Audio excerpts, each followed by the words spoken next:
I hear you're not feeling well. I'm so sad to hear that. And with the new baby in the house, that's no fun. Then you can't hold little Liam. Oh, is he super cute?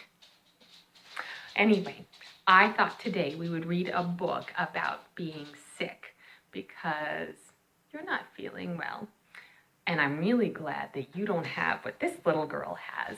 She has a bad case of the stripes.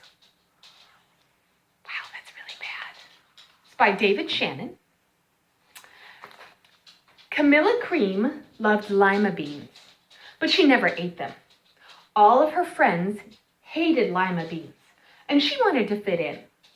Camilla was always worried about what other people thought of her. Today, she was fretting even more than usual. It was the first day of school, and she couldn't decide what to wear. There were so many people to impress. She tried on 42 outfits, but none seemed quite right. She put on a pretty red dress and looked in the mirror, and then she screamed, "Ah!" Her mother ran into the room, and she screamed too. "Oh my heavens," she cried. "You're completely covered with stripes." This was certainly true. Camilla was striped from head to toe. She looked like a rainbow. Mrs. Cream felt Camilla's forehead. "Do you feel all right?" she asked. "I feel fine," Camilla answered, "but just look at me." "You get back in bed this instant," her mother ordered. "You're not going to school today." Camilla was relieved. She didn't want to miss the first day of school, but she was afraid of what the other kids would say, and she had no idea what to wear with all those crazy stripes. That afternoon, Dr. Bumble came to examine Camilla. "Most extraordinary," he exclaimed. "I've never seen anything like it. Are you having any coughing, sneezing, runny nose, aches, pains, chills, hot flashes, dizziness, drowsiness, shortness of breath, or uncontrollable twitching?" "No," Camilla said. "I feel fine." "Well then," Dr. Bumble said, turning to Mrs. Cream, "I don't see any reason why she shouldn't go to school tomorrow. Here's some ointment that should help clear up those stripes in a few days. If it doesn't, you know where to reach me." And off he went. The next day was a disaster. Everyone at school laughed at Camilla. They called her Camilla Crayon and Night of the Living Lollipop. She tried her best to act as if everything were normal, but when the class said the Pledge of Allegiance, her stripes turned red, white, and blue, and she broke out in stars. The other kids thought this was great. One yelled out, "Let's see some purple polka dots." Sure enough, Camilla turned all purple polka dotty. Someone else shouted, "Checkerboard!" and a pattern of squares covered her skin. Soon everyone was calling out different shapes and colors, and poor Camilla was changing faster than you can change channels on a TV. That night, Mr. Harns, the school principal, called. "I'm sorry, Mrs. Cream," he said. "I'm going to have to ask you to keep Camilla home from school. She's too much of a distraction." I've been getting calls from other parents.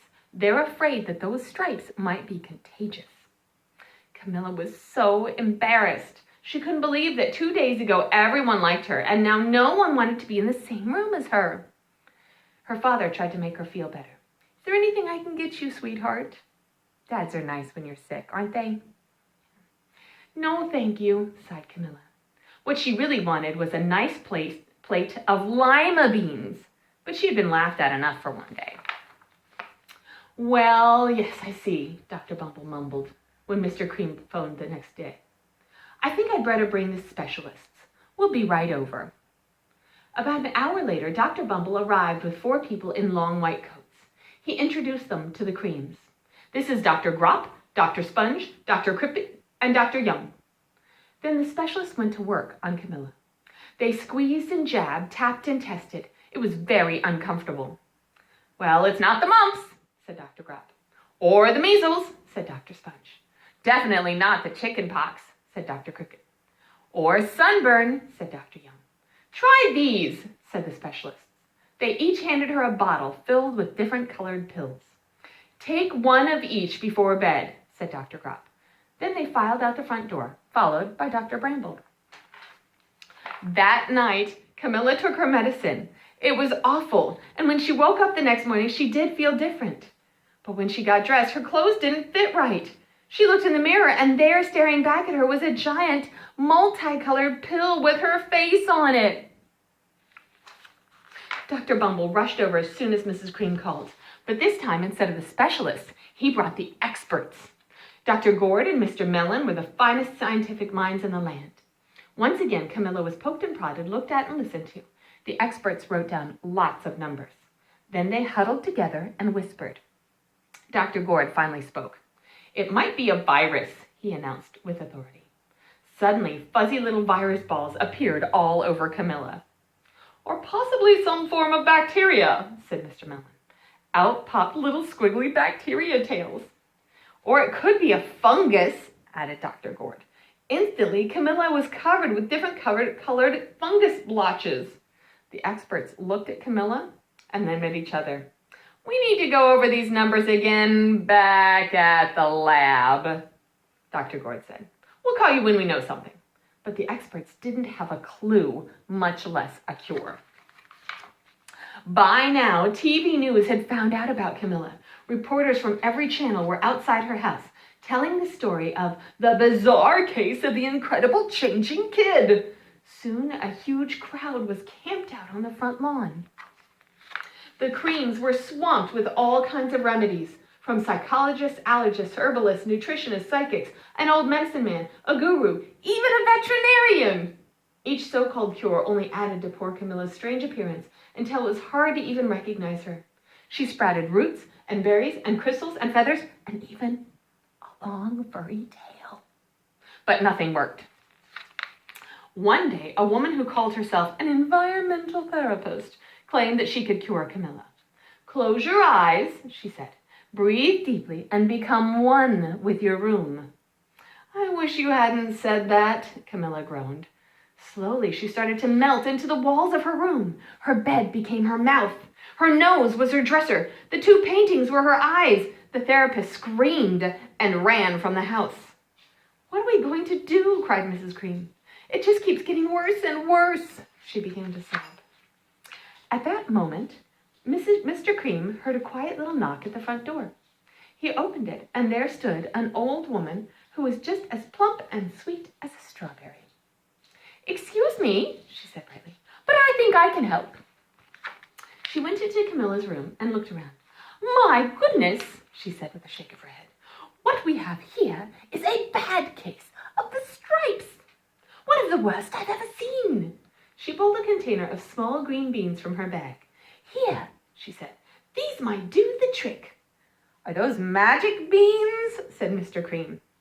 "Oh my, no," replied the kind woman.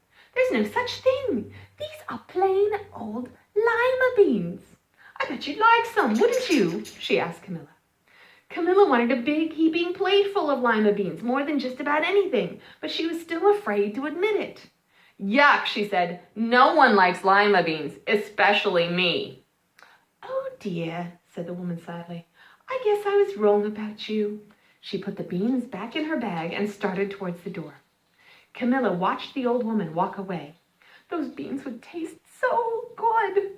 Oh, and being laughed at for eating them was nothing compared to what she'd been going through. She finally couldn't stand it. "Wait," she cried. "The truth is, I really love lima beans." "I thought so," the old woman said with a smile. She took a handful of beans and popped them into Camilla's mouth. "Mmm," said Camilla. And suddenly, the branches, feathers, and squiggly tails began to disappear. Then the whole room swirled around, and when it stopped, there stood Camilla, and everything was back to normal. "I'm cured!" she shouted. "Yes," said the old woman. "I knew the real you was in there somewhere." She patted Camilla on the head. Then she went outside and vanished into the crowd. Afterwards, Camilla wasn't quite the same. Some of the kids at school said she was a little weird, but she didn't care a bit. She ate all the lima beans she wanted, and she never, ever had a touch of stripes again. What do you think? Do you think maybe eating some lima beans will help you feel better? I don't know. Give it a try. I hope you feel very better very soon. Very better. Does that make sense? I hope you feel much better very soon. I love you so much. And as soon as you're feeling well, make sure to give Liam a great big hug and kiss for me. I love you.